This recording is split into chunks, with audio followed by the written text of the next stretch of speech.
Bienvenidos a este cuarto programa, esta cuarta edición de Sanlúcar y la primera vuelta al mundo. Estamos recorriendo la historia de nuestra ciudad y lo hacemos hoy partiendo desde este convento de Madre de Dios, a las puertas de este convento. En 1480 se funda y se crea ese beaterio bajo la advocación de Nuestra Señora de la Encarnación. Después, en esos cimientos haría el monasterio de Madre de Dios, con muchísimos años de historia, y desde donde queremos arrancar también este especial de la primera vuelta al mundo, porque Sanlúcar es historia y a ella se la queremos llevar hasta vuestras casas. Lo hacemos comenzando el recordatorio, lo hacemos hablando de la tripulación. ¿Qué conocen de esta tripulación? Se lo contamos.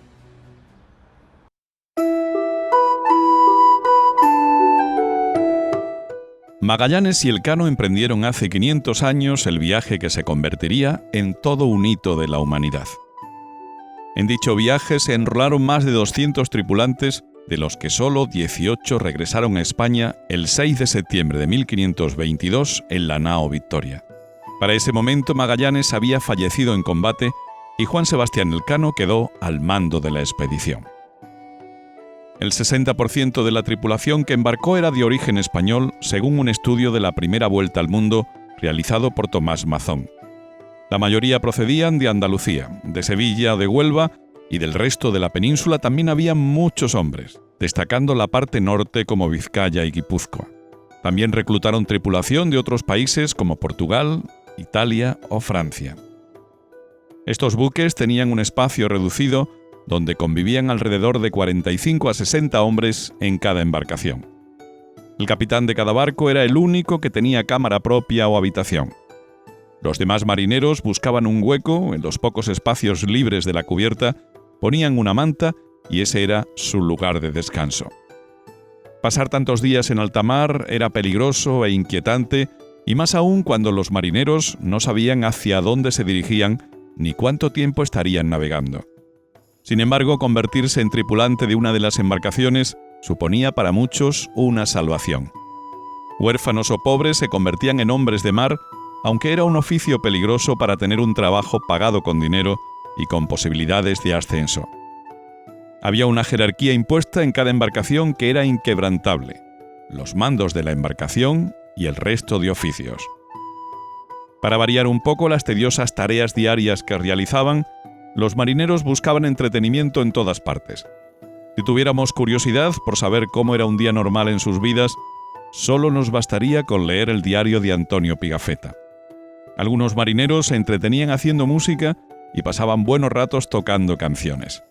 Habían llevado consigo instrumentos como chirimías, el antepasado del oboe, que era también un elemento importante en todos los barcos. Era obligatorio llevar este instrumento porque también lo usaban para transmitir órdenes y para tocar himnos de combate. Otra de sus aficiones favoritas eran los juegos de azar, pero sin lugar a dudas, el entretenimiento más tranquilo y provechoso a bordo era la pesca. Los marineros también utilizaban los momentos de calma para hablar, cotillear y contar historias. También dedicaban tiempo a la lectura, a aquellos que sabían, y los analfabetos simplemente escuchaban a los que leían en voz alta. En muchas expediciones también se encontraban libros de escritura y de cuentas, lo que demuestra que muchos de ellos dedicaban tiempo a aprender a bordo. Fueron aquellos valientes que protagonizaron con más o menos protagonismo lo que acabó cambiando el mundo para siempre.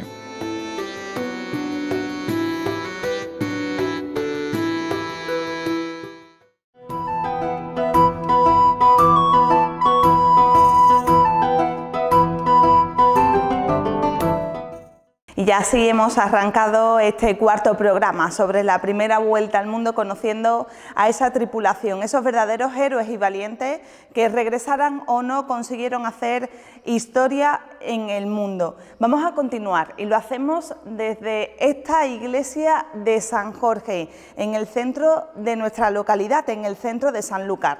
La importancia de los comerciantes ingleses data de 1511 aproximadamente en nuestra ciudad, debido además a que Sanlúcar era puerta de América y que, como nos cuenta en sus estudios Fernando Cruz Isidoro, conseguían además levantar esta iglesia para enterrar a sus difuntos bajo la advocación de San Jorge.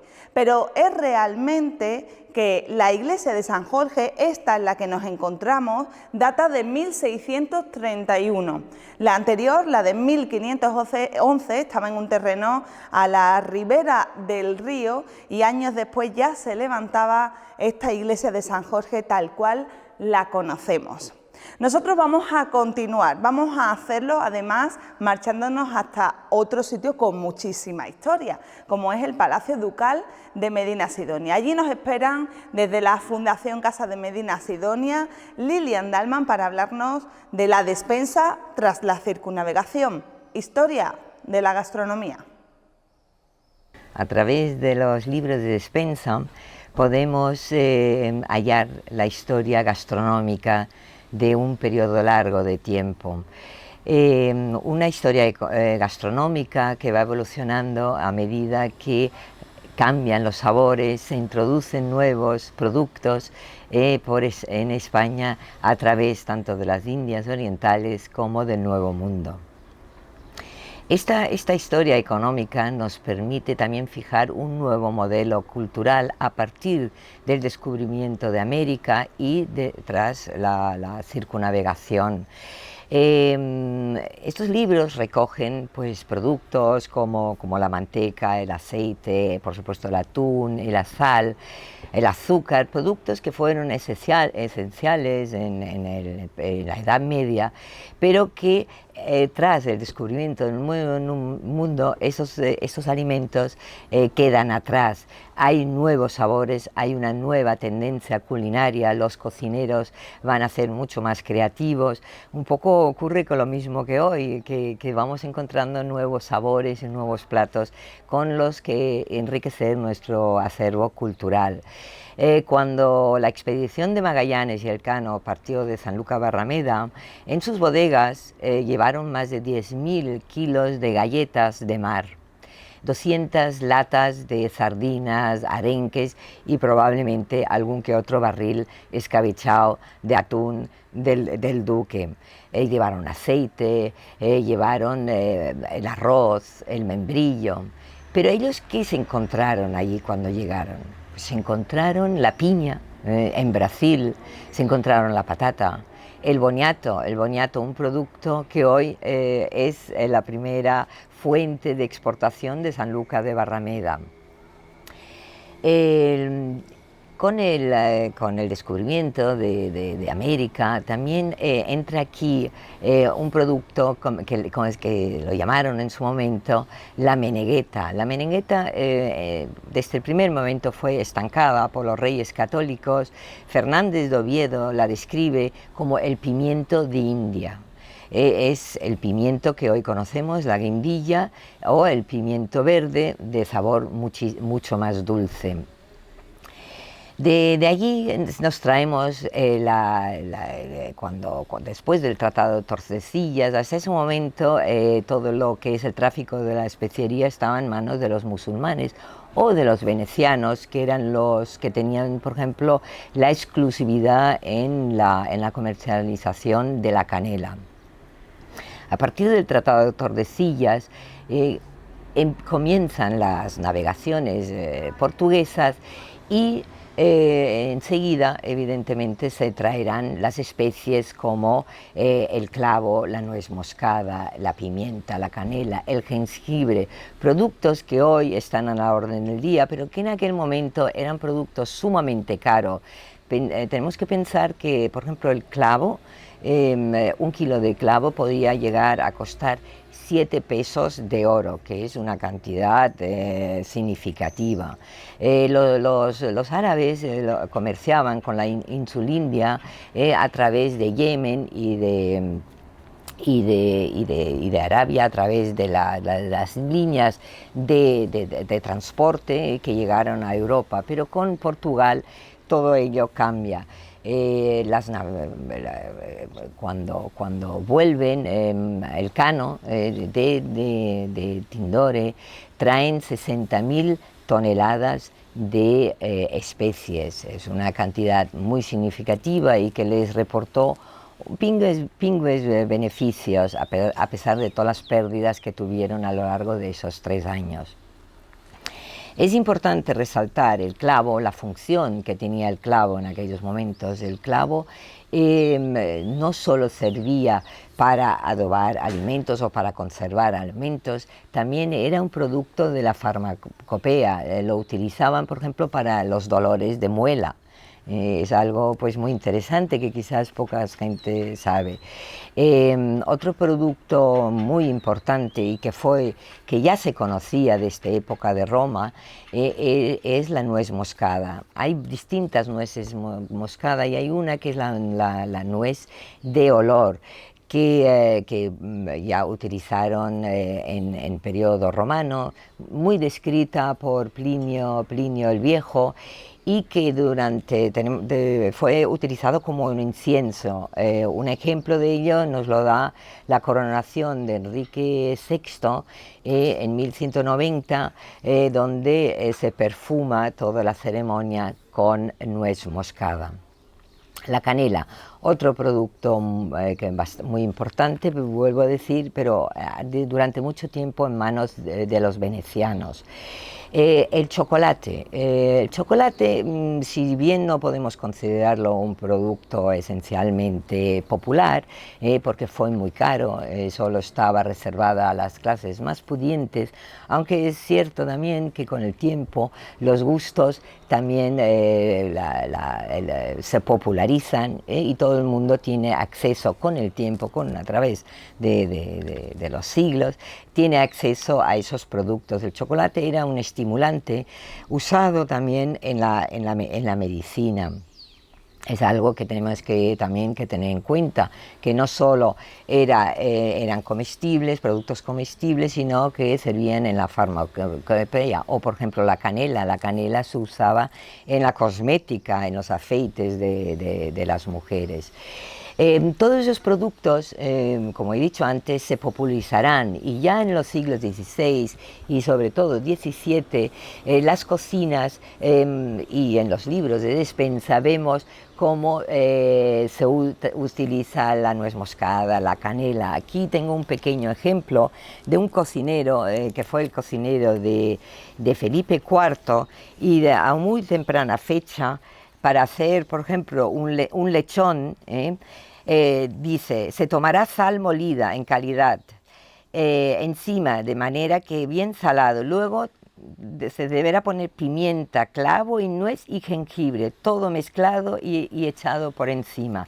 Vemos cómo esos productos que trajeron esos primeros tripulantes encabezados por Magallanes y Elcano trajeron esas especies y nos permitieron concentrarnos en una cocina más rica y más exquisita.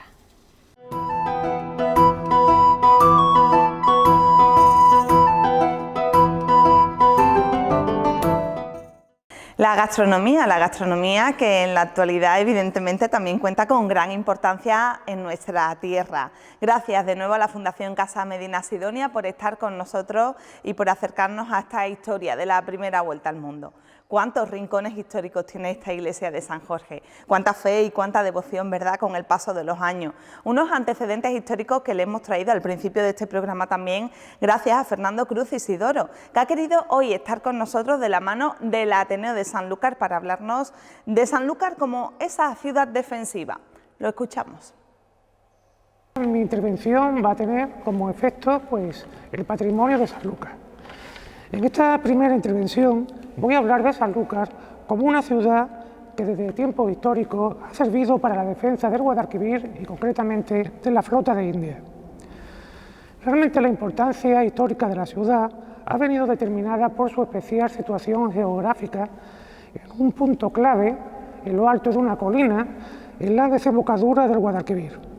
Esa función, ese emplazamiento, ha determinado que desde los tiempos más remotos la ciudad haya tenido un fuerte componente militar, no solamente para la defensa del entorno, sino sobre todo como tapón de cierre de entrada al Guadalquivir. Fue esa circunstancia la que determinó, a finales del siglo XIII, que un guerrero, un mercenario, que había obtenido un papel importante en una campaña norteafricana, don Alonso Pérez de Guzmán el Bueno y su esposa, doña María Alfonso Coronel, eligieron este entorno para convertirlo en la sede de un mayorazgo que con el paso de los tiempos se va a convertir nada más y nada menos que en la capitalidad de los Guzmanes andaluces. Esa importancia de la ciudad determinó, como antes os he comentado, la concreción de una serie de estructuras artificiales de defensa. Posiblemente ya en la época musulmana existiese en este entorno una torre almenara que se puso de manifiesto su importancia cuando se produjo el asedio al principio del siglo IX de los normandos a Sevilla. El incendio de la ciudad provocó que todo este entorno se tuviera que fortificar con una serie de enclaves militares y que aquí en Sanlúcar se levantase posiblemente esa torre. Cuando Alonso Pérez de Guzmán adquiere la ciudad, ya existía un ribac, una estructura militar, una casa fuerte, que se va a convertir en el centro de ese enclave militar, que poco a poco se iría mejorando y desarrollando a partir de este señor y de sus herederos. La fortificación de la ciudad se va a convertir, por lo tanto, en uno de los elementos básicos de la casa señorial. Al principio, estos Guzmanes no solamente van a controlar la ciudad y su entorno como una mera cuestión señorial. Con el paso del tiempo se va a convertir en una obligación de Estado el mantenimiento de esta defensa. Al principio la arquitectura militar de la ciudad era muy sencilla, estaba basada en esa casa fuerte y una pequeña cerca de tapial que rodeaba el núcleo poblacional del barrio alto. Poco a poco se fue convirtiendo en una poderosa muralla torreada, abierta por 4 puertas y con la necesidad de un enclave de mayor peso. Eso lo llevaría a cabo el segundo duque, don Enrique, con la construcción del Castillo de Santiago en la década de 1470, posiblemente principios de 1480. Se trata de una enorme mole de piedra y mampostería de planta cuadrangular, donde destacan su hexagonal torre del homenaje y su emblemática aula mayor. Esa fue la Sanlúcar que vieron Magallanes y Elcano a la salida y llegada de la primera circunnavegación terrestre. Y podemos hacernos una idea de esta ciudad por la vista que llevara a cabo el flamenco Antón van den Mingaerde en 1567. Pero la caída del reino nazarí de Granada, que podía haber provocado la no necesidad de mantener este tipo de estructuras militares, se vio alterada por un nuevo peligro. La pólvora y los ataques procedentes del mar, al principio de piratas y corsarios, y luego el hecho del apresto de la flota india, que hacía que esta zona fuese de vital importancia para la nación, y la sucesiva presencia de las armadas de holandeses e ingleses, determinaron que la ciudad de Sanlúcar se tuviera que fortificar para convertirla en un inexpugnable puerto y a puerta de las Américas. Ya a mediados del siglo XVI, esa necesidad se paliará provisionalmente cuando el sexto duque don Juan Alonso construye en 1557 el bastión de madera artillado de Santo Domingo. Y de igual manera, cuando levante otro baluarte también provisional, el llamado del Miradero del Peso, con antelación a 1569, en lo que luego sería el convento de la Victoria, que es el espacio donde nos encontramos. Fijaros lo interesante que esto resulte. Sería una mujer, doña Leonor Manrique de Sotomayor y Zúñiga, la viuda del conde de Niebla, don Juan Claro, quien precisamente tenga en su mente la idea de renovar la arquitectura militar usando los nuevos sistemas abaluartados y el uso de la pólvora. De esta manera modernizará el castillo de Santiago, pero sus cañones no serían muy efectivos para la defensa de la costa. Por eso su hijo, el séptimo duque, construirá nuevas fortificaciones costeras, ya próximas al mar, para la defensa inquebrantable de la desembocadura. Primero sería el baluarte artillado del Espíritu Santo, que todavía conserva su nombre y que se levantó sobre una duna de greda en el entorno de una pequeña construcción religiosa de ese mismo nombre, que de forma artillada batía la entrada a la desembocadura, sobre todo porque de forma enfrentada levantó la llamada torre artillada de San Jacinto, de tal manera que hacía muy difícil que ningún navío extraño pudiera cruzarse por la bahía. Ese edificio, arruinado por las inclemencias del tiempo, tuvo que ser remozado por su hijo don Manuel a partir del año 1635. Como complemento, don Alonso también levantó a lo largo de las costas onubenses y gaditanas una serie de torres almanaras y artilladas que servían para el aviso del peligro de esa llegada de esa flota enemiga y también para repelerlo en primera instancia. Finalmente, para el resguardo de Bonanza y de la flota allí amarrada y como punto final de defensa de la ensenada, cerrando de forma inquebrantable el acceso al Guadalquivir, don Alonso levantó un funcional y barato baluarte de madera artillado que, desgraciadamente, los vecinos lo arruinaron al robarles los materiales, por lo que de nuevo su hijo don Manuel tuvo que levantarlo en sólida piedra en el año 1627, el castillo de San Salvador, con traza de un ingeniero militar, Giuseppe Gómez de Mendoza, con un moderno sistema de estrellas que se ha conservado en la actualidad, aunque desgraciadamente primado de nuevo por los robos de los materiales. Y nada más, muchas gracias.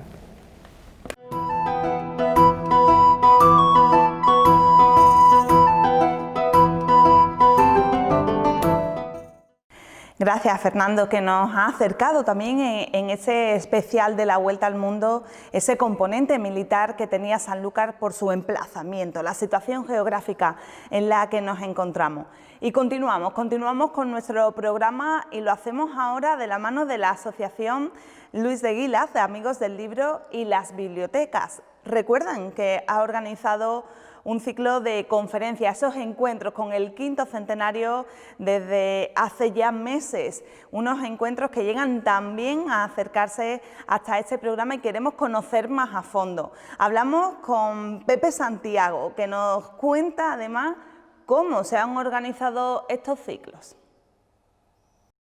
Muy buenas, Aurora, y muchas gracias por pensar en nosotros y concretamente en mí, para hablar de la Asociación Cultural Luis Guilaz de Amigos del Libro y las Bibliotecas. A propósito de este ciclo vuestro de charlas sobre la primera vuelta al mundo y toda la conmemoración del quinto centenario sobre ese evento. Pues verán, nosotros tenemos en la asociación hace ya bastante tiempo prevista la celebración de una serie de actos y concretamente te voy a hablar en principio de las conferencias. Las conferencias que hacemos en el Hotel Los Helechos, que gentilmente nos ofrece un salón que tienen allí en el patio junto a la recepción. Hemos hecho 32 conferencias relacionadas con el tema, impartidas por personas de muy diversa índole académica, cultural, etcétera, ¿no?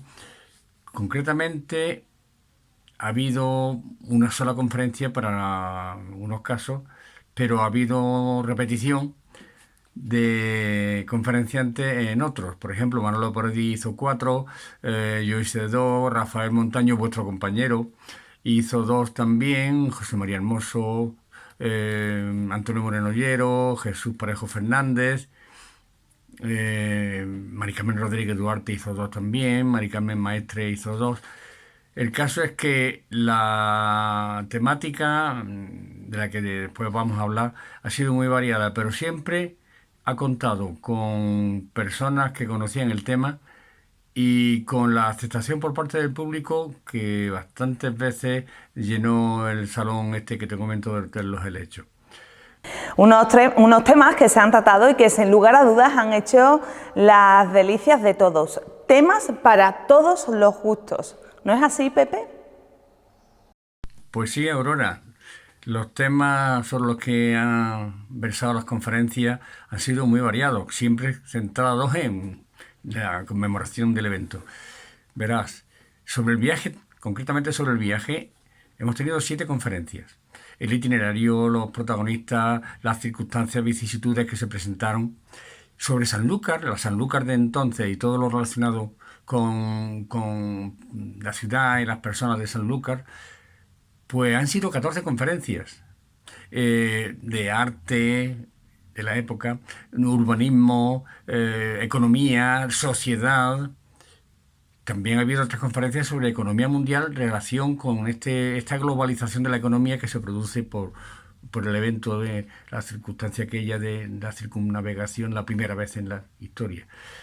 En ciudades del entorno también, siempre en relación con lo que le afectó de alguna manera Jerez, Trebujena, el puerto de Santa María, Chipiona.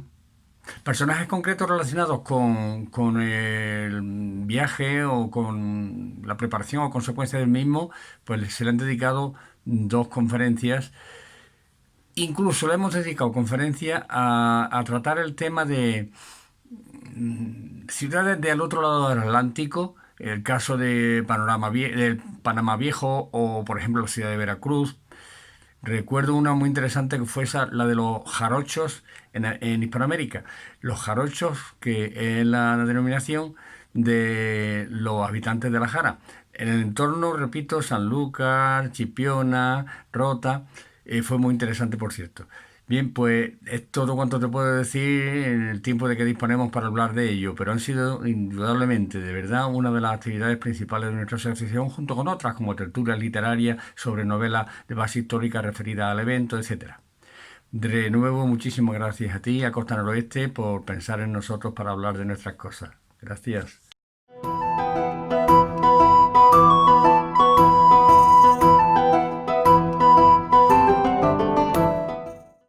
Cuánta historia estamos recorriendo, ¿verdad?, durante este programa por distintos puntos de nuestra localidad, empezando por ese convento de Madre de Dios, esa iglesia de San Jorge y sin lugar a dudas teníamos que estar también aquí, en este convento de Regina Coeli. Como ya hemos dicho, además de la mano de Fernando Cruz Isidoro, ponemos en antecedente un convento que se funda por un particular en el año 1519, pero el edificio en el que nos encontramos corresponde al año 1602, con una reedificación.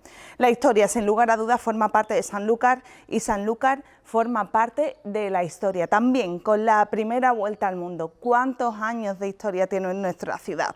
La Fundación Puerta de América también nos lo cuenta y lo hace de la mano de la flota y Portugal. ¿Qué pasó entre ellos? Lo vemos. En la época que nos ocupa, las grandes potencias, el espionaje se había producido desde siempre, desde la más remota antigüedad. Todas las grandes potencias militares se habían estado espiando unas a otras.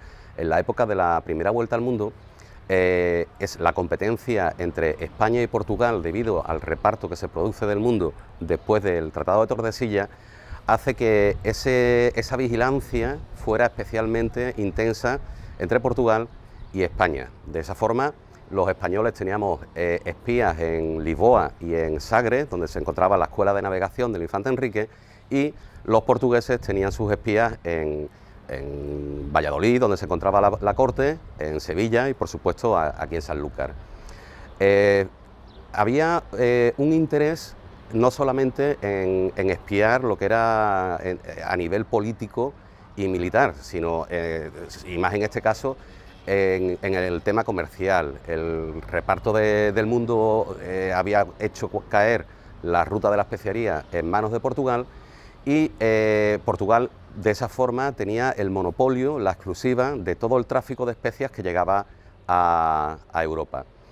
Su principal interés era que nadie más, evidentemente, pudiera transitar esas rutas o pudiera hacer la competencia en ese comercio tan lucrativo, que además en el caso de la Corona de Portugal no lo había cedido a nadie, seguía permaneciendo en manos de la Corona, era el que tenía ese monopolio, lo que daba pues, unos ingresos a la tesorería de la Corona de Portugal increíbles. De hecho, por ejemplo, Cristóbal Colón, con sus hermanos Diego y Bartolomé, pasaron por Lisboa, pasaron por Sagres antes de venir a España, y casualmente, como sin querer, Bartolomé Colón se trajo una serie de mapas y derroteros, que probablemente sean los que presentó Cristóbal Colón a la reina Isabel, como sin querer, de forma que la corona portuguesa emitió órdenes de búsqueda y captura de los tres hermanos. Lo principal que se pedía en ella era la restitución de esos documentos y, en caso de no poderlos recuperar, que fueran destruidos, para que no se divulgara esa información. En el caso español, la concentración de toda la información que iba viniendo de las rutas comerciales, de las nuevas tierras que se descubrían en América, se iban condensando en la Casa de Contratación de Sevilla, donde había un compendio que se llamaba el Padrón Real, que se iba actualizando cada vez que iban viniendo nuevas expediciones, trayendo una información más reciente, ¿no?, más renovada de lo que se iban encontrando por allí. Unos años antes de la partida de esta flota, de la empresa de Magallanes y Elcano, la Casa de Contratación empieza, para que nos hagamos una idea de la importancia de esa información, empieza a imprimir las cartas de navegación, los portulanos y los derroteros en papel, para que fuera fácil destruirlo en caso de que cualquier nave fuera apresada por alguna potencia enemiga.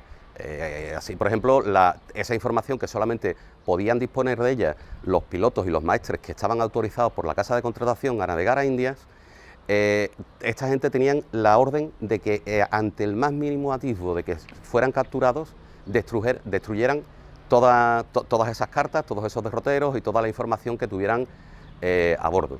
Como decíamos, para la Corona de Portugal era fundamental mantener esa exclusiva sobre la especiería, y por lo tanto, en el momento en que rechaza las peticiones de Magallanes y Faleiro, pone a su maquinaria de inteligencia a trabajar para impedir o entorpecer el desarrollo de esta empresa.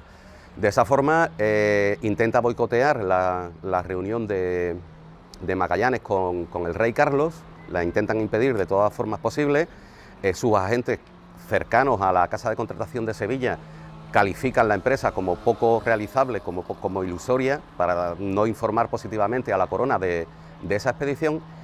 Y una vez que el rey tiene la noticia de que se ha reunido Magallanes con Carlos I, intenta ponerlos en contra. Manda al embajador de Portugal en España, Álvaro Lacosta, lo manda a reunirse con Carlos I. Allí le cuenta al rey que eso podía ser un problema para las relaciones diplomáticas entre España y Portugal, que estaban ahí además gestionando la boda de la hija del rey Manuel con Carlos I. Incluso llega a decirles que duda de la salud mental de Faleiro y que Magallanes realmente quiere regresar a Portugal, quiere restablecer los lazos con su monarca, y que la Casa de Contratación se lo impedía. No tiene éxito y sigue en esa lucha diplomática intentando convencer a los miembros del Consejo de Indias, y llegando incluso a reunirse con el obispo Fonseca para echar atrás ese trato. Evidentemente no lo consigue.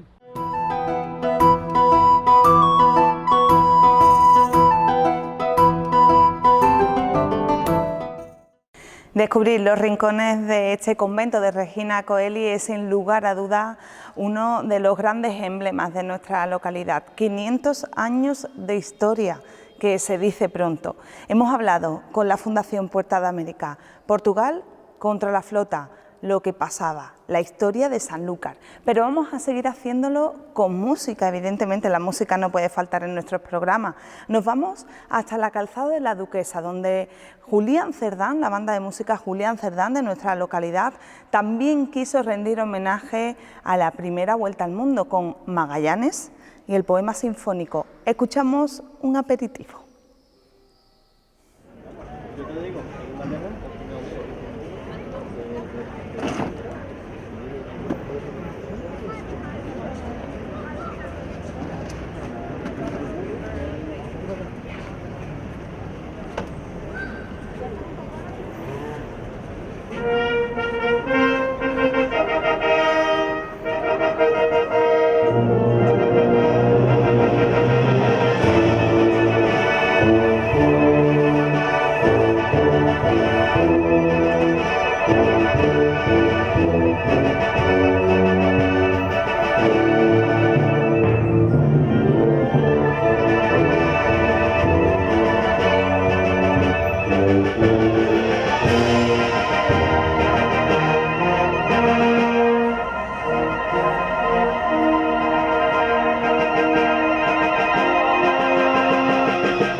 vaya ahí.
música, Magallanes, Elcano, cuánto bien están haciendo en la historia de nuestra tierra, de nuestra Sanlúcar.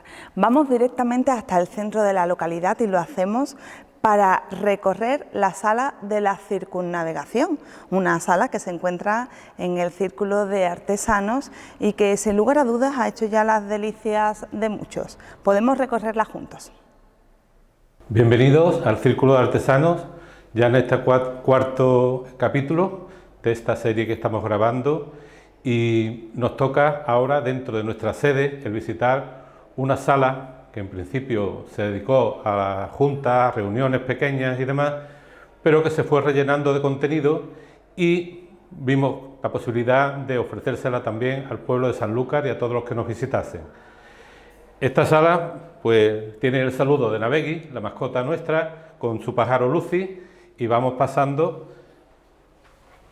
y en la puerta pues viene una placa de la inauguración, que en aquel año, en 2017, pues vino doña Susana Díaz Pacheco, que era en aquel momento presidenta de la Junta de Andalucía, que junto con José Alfredo Retortillo, que era consejero de Turismo, Comercio y Consumo del País Vasco, fueron los que se le otorgaron ese año los premios de Magallanes y Elcano a la cultura y a la historia, que concedemos todos los años el 6 de septiembre. Pues bien, pasamos a la sala y como veis, pues está con algunos contenidos que hemos ido poniendo en la ciudad del acontecimiento de la circunnavegación, y que podemos empezar por el primero, que fue este azulejo de los protagonistas, que lo colocamos en la fachada del antiguo ayuntamiento, hoy biblioteca municipal, en el 2010, porque ya desde mucho antes esta institución pues trataba de recordar la efeméride que actualmente estamos celebrando. Aparecen los dos personajes, Magallanes y Elcano, el barco, con el lema Primus circundedistis me, el primero que me rodeaste por la vuelta al mundo. Y pasamos al segundo azulejo, que quizás sea el más completo, por ser una alegoría, que se inauguró también junto al anterior en el 2011, también el 6 de septiembre. Este es como un azulejo, pero podemos decir que es un libro abierto y gráfico, porque en él podemos comprobar el mapa mundi con el recorrido desde la salida de Sanlúcar, el estrecho de Magallanes, pasar ya el Pacífico a la isla de los Ladrones, Mactán, donde murió Magallanes, y ya la llegada a la isla de las Especias, y venir cargada el último barco, el que quedaba, la nao Victoria, por el sur del Océano Índico, una travesía que nunca se había hecho para no encontrarse con los portugueses que venían costeando África y Asia, y doblar el Cabo de Buena Esperanza y llegar hasta Sanlúcar de nuevo, solamente con 18 marineros. Pero no solamente se queda ahí, sino que también presenta a los 18 marineros llegando a la parroquia de la O para dar gracias por haber llegado con vida de la expedición. También representa un dibujo de la Sanlúcar del siglo XVI. Además tiene el nombre de las 5 naves con su primer capitán, la nao Santiago, la Victoria, la Concepción, San Antonio y Trinidad. Y una cosa muy importante, que en boca del pueblo muchas veces está la polémica de que si salió de Sevilla o salió de Sanlúcar, y nosotros ahí no entramos, cada uno tuvo su protagonismo. Pero aquí el cronista que iba en la expedición, Antonio Pigafetta, pues hemos sacado un texto que dice: desde que habíamos partido de la bahía de Sanlúcar hasta que regresamos a ella, recorrimos, según nuestras cuentas, más de 14.460 leguas y dimos la vuelta al mundo, desde que habíamos partido de la bahía de Sanlúcar. El tercer azulejo tiene que esperar hasta el año 2016 y nos representa a Elcano en su camarote, con Doñana al fondo, a su llegada a Sanlúcar para cumplir la primera vuelta al mundo. Y también aparece un texto de una carta que le escribe el rey Carlos, naturalmente cuando llegó, y lo podéis ver aquí, muy alta, ilustrísima majestad, sabrá vuestra alta majestad que como hemos llegado 18 hombres solamente con una de las 5 naves que vuestra majestad mandó a descubrir la especiería, después de pasados 3 años, hemos arribado al puerto de Barrameda y más sabrá vuestra majestad que hemos descubierto y dado la vuelta a toda la redondez del mundo. Escrita a bordo de la nave Victoria en Sanlúcar a 6 días de septiembre de 1522.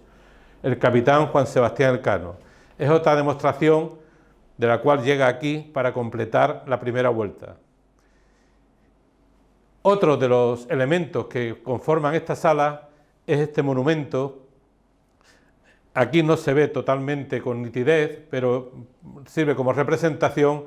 Lo hizo, bueno, los anteriores azulejos lo hizo un ceramista sanluqueño, Manuel Gallego, y esta escultura también la hizo un escultor de Sanlúcar, Jesús Guerrero, y representa a los 18 marineros que volvieron en un estado de agónico y demás.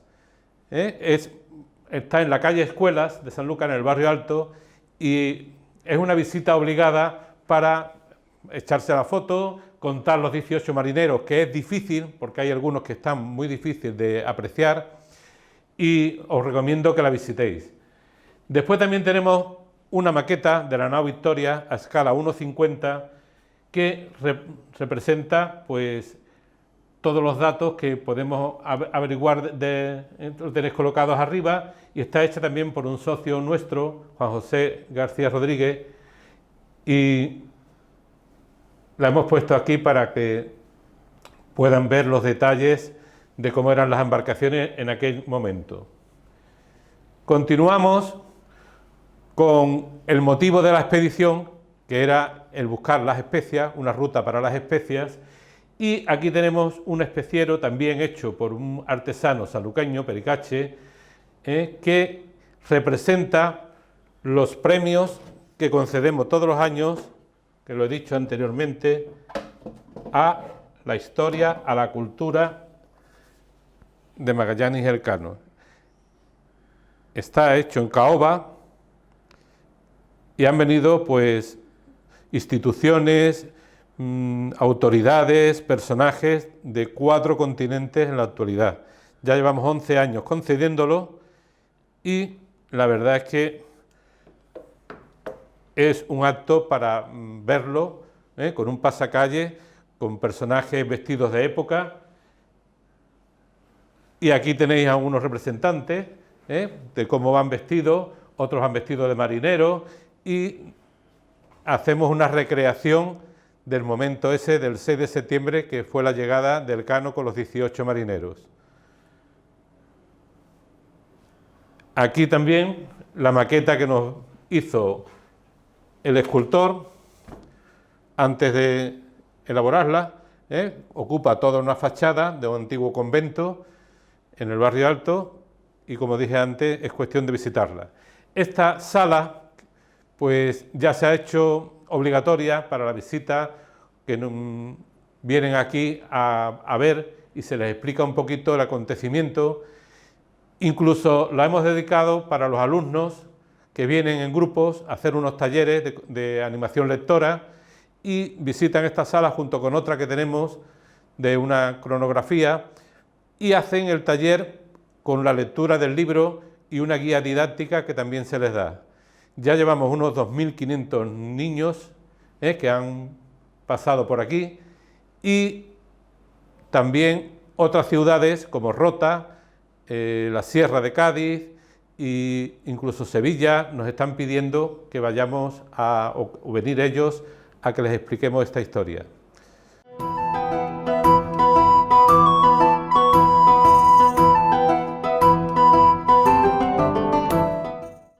Bueno, pues hemos recorrido, gracias Juan Carlos, esa sala de la circunnavegación, esos tesoros que contiene esta sala de la circunnavegación en el Círculo de Artesanos y que ha hecho las delicias de pequeños y mayores. Son muchos los que quieren estar y los que ya han estado y disfrutado de ella.